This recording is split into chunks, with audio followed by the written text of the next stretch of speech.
पहले खाते हैं, कैलोरी जमा करते हैं और बाद में जिम में जाकर दौड़कर, हाँ, पहाड़ियाँ चढ़कर, भारी श्रम करके वो जो कैलोरी हमने डाली शरीर में, इसको जलाने की कोशिश करते हैं। हाँ, तो जो भी एक्सरसाइज हमें बताई जाती है, हम करते हैं, वो कैलोरी को जलाने के लिए, बर्निंग ऑफ कैलोरी, इसके लिए ये एक्सरसाइज बताए। तो उल्टा है सब कुछ। हाँ, जब हम खाना ही बंद कर देंगे, कैलोरी डालेंगे ही नहीं। हाँ, वैसे तो इसमें कैलोरी है ही नहीं। ये ख्याल भी गलत है। कोई ताकत भोजन में नहीं है। भोजन में यदि ताकत होती तो बुढ़ापे तक पहुंचते पहुंचते हमने कितना भोजन लिया, हाँ, मान लो कितना टन डाल दिया, कितने ट्रक खा गए, और तो हमारी ताकत इतनी बढ़नी चाहिए, इतना तो है ही नहीं। जबकि जैसे जैसे बुढ़ापा की ओर जाते हैं, कमजोरी बढ़ती जाती है, यानी कि खाने से कमजोरी है, ताकत नहीं है। खाना जरूरी है, इसलिए भगवान ने दांत दिए हैं,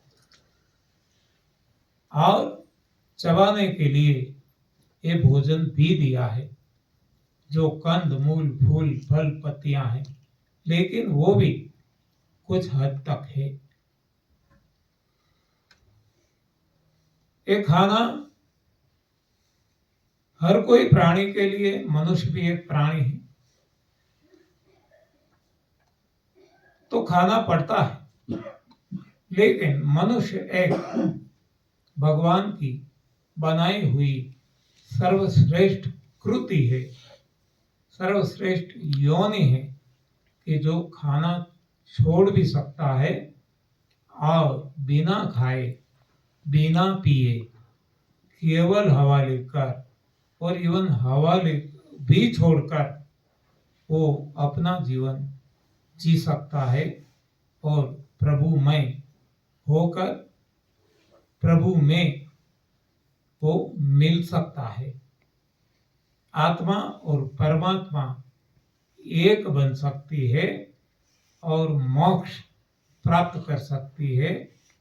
ऐसी ये व्यवस्था भगवान ने मानव देह में की है, अन्य देह में नहीं है। न राक्षसों में है, न देव में है, न दानवों में, न अन्य प्राणियों में, वो केवल इंसान के पास है। तो हमें इसका लाभ उठाना चाहिए, लेकिन हमें ये गलत शिक्षा दी जाती है और हम खाने के पीछे इतना लगे रहते हैं कि हमारा जीवन ही बर्बाद कर देते हैं। तो ये उपवास के बारे में, हाँ, उपवास तो वैसे और आगे की कक्षा है, ये तो केवल फास्टिंग हो गया। ये खाना पीना बंद कर दिया, इससे शरीर शुद्ध हो गया, इससे इंद्रियां शुद्ध होती है, और जो शरीर के भीतर खाने की वजह से जो एसिड इकट्ठा होता है, और ये एसिड के कारण कमजोरी आ जाती है सारी इंद्रियों में। हाँ, थकान क्यों लगती है, चश्मे क्यों लगते हैं, धीरे धीरे सुनाई कम देने लगता है, क्यों? ये एसिड की वजह से, और एसिड होता है खाने की वजह से। तो अब जब खाना पीना बंद कर दें तो एसिड भी खत्म हो जाएगा। देखो, आप सभी का अनुभव होगा कि जब हम फास्टिंग करते हैं, पहले दिन कुछ ऐसा लगता है, नहीं लगता है, दूसरे दिन तीसरे दिन आप जाएंगे, हाँ, एसिड इतना भर जाएगा, इतना भर जाएगा, हाँ, सारे शरीर में से वो स्टमक में आ जाएगा और कहीं चैन नहीं पड़ेगा। हाँ, ऐसा लगेगा कि अब ये निकल जाए तो अच्छा है, निकल भी जाता है, नहीं निकलता तो हम निकालने की कोशिश करते हैं, मुंह में उंगलियां डालकर या पानी पी के, उल्टी करके। तो तब जो एसिड निकलता है कितना तेज होता है, ये जिसने भी ये फास्टिंग किया है उन सभी को अनुभव होगा। और एसिड भी कैसा कैसा निकलता है, हाँ, विविध रंग का होता है, तो ये सभी को पता होगा।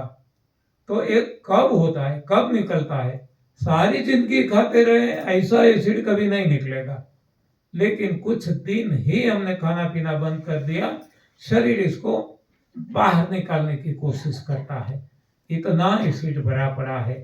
ये जब हम अनुभव करेंगे तब पता चलेगा, अनुभव ही नहीं करते तो पता भी नहीं चलता, और डर डर के मारे हम इतना एसिड को ज्यादा शरीर में इकट्ठा करते जाते हैं और ज्यादा कमजोरी बढ़ती जाती है, चश्मे आने लगते हैं, सुनाई कम देता है, हाथ पैरों में कमजोरी महसूस करते हैं। ये सब कुछ एसिड के कारण है। तो एसिड को निकालने के लिए भी ये फास्टिंग जरूरी है। हाँ, तो जब फास्टिंग करेंगे तब पता चलेगा कि कितना कितना एसिड का उबाल आता है। हाँ, इसलिए हम कहते हैं जब भी फास्टिंग करें एसिड का उबाल आएगा ही, इसलिए धीरे धीरे आगे बढ़ना है, इम्पैक्ट ना लगे, नहीं तो हाँ, हम परेशान भी हो जाएंगे। तो ये फास्टिंग बहुत ही जरूरी है, इसको सोच समझ के करना है, इसको कोई कंपटीशन की भावना से भी नहीं करना है कि किसी ने इतना कर लिया तो मैं और ज्यादा कर लूं, हम भी किसी से कम नहीं, ये भी नहीं है। कंपटीशन करना है तो खुद से ही करना है कि अब तक मैंने इतने घंटे का किया था, अब थोड़ा और करके देखूं, और ज्यादा आगे बढ़ूं, और बढ़ूं, 24 घंटे का कर लूं, 30 घंटे का कर लूं। ऐसे धीरे धीरे धीरे आगे बढ़ते बढ़ते 1 दिन से 2 दिन, 2 से 3, 3 से 4, इस तरीके बढ़ते बढ़ते 1 हफ्ते, 1 नवरात्र, तो इस तरीके से धीरे धीरे आगे बढ़ना है, चाहे कितना भी समय लग जाए। हाँ, तो जीवन हमारे पास है, जितना भी जीवन है इसमें धीरे धीरे ग्रेजुअल हम आगे बढ़े, कोई जल्दबाजी ना करें। हाँ, जल्दबाजी करेंगे तो मर तो नहीं जाएंगे, लेकिन झटका इतना लग सकता है कि हम डर जाएंगे और डर के मारे दोबारा ये करने की हिम्मत नहीं करेंगे, तो इस तरीके से हम मरेंगे। हाँ, डायरेक्ट तो नहीं मरेंगे, इनडायरेक्ट, ये डर के मारे फास्टिंग ही करना अब हमारी हिम्मत नहीं चलेगी और बंद कर देंगे, और ये नुकसान हम भुगतान करना होगा।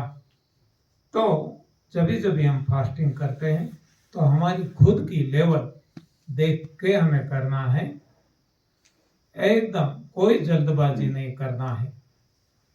तो इसको हम कहते हैं रेशनल फास्टिंग, युक्ति युक्त उपवास।